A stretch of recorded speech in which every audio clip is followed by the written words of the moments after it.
પંજાબમાં 25મા દિવસે 7મો આતંકવાદી હુમલો થયો છે. અહીં સરહદ પાસેના ગુરદાસપુરમાં કલાનૌર પોલીસ સ્ટેશનની બક્ષીવાલ ચોકી પર ગ્રેનેડ ઝીકવામાં આવ્યો છે, જેની જવાબદારી આતંકવાદી સંગઠન ખાલિસ્તાન જિંદાબાદ ફોર્સે લીધી છે.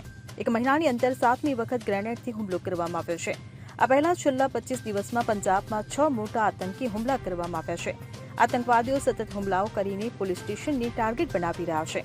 ઘટનાની જાણ થતાં જ પોલીસના અધિકારીઓ અને કાફલો ઘટનાસ્થળે પહોંચી ગયો છે અને સતત હુમલાની ગંભીરતાને ધ્યાને લઈ તપાસ શરૂ કરી દીધી છે. આતંકીઓ રિક્ષા લઈને ત્યાં આવ્યા હતા અને ચોકી પર ગ્રેનેડ ઝીકી દીધો હતો.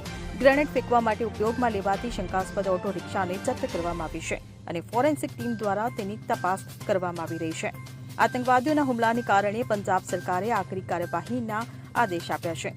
તેમ છતાં આતંકી સંગઠન પોલીસ સ્ટેશનને ટાર્ગેટ બનાવી ગ્રેનેડ હુમલો કરતી રહ્યો છે. સતત 7મો આતંકી હુમલો થયા બાદ પંજાબ પોલીસે પ્રાથમિક તપાસ કરી છે અને આ હુમલામાં પાકિસ્તાન કનેક્શન સામે આવ્યું છે. Bureau report CN24 news. હવે જુઓ દેશ દુનિયાની તમામ ખબરો તમારી આંગળીના ટેરવે. ઉઠાવો મોબાઈલ અને Google Play Store પરથી ડાઉનલોડ કરો અમારી CN24 ન્યૂઝ મોબાઈલ એપ.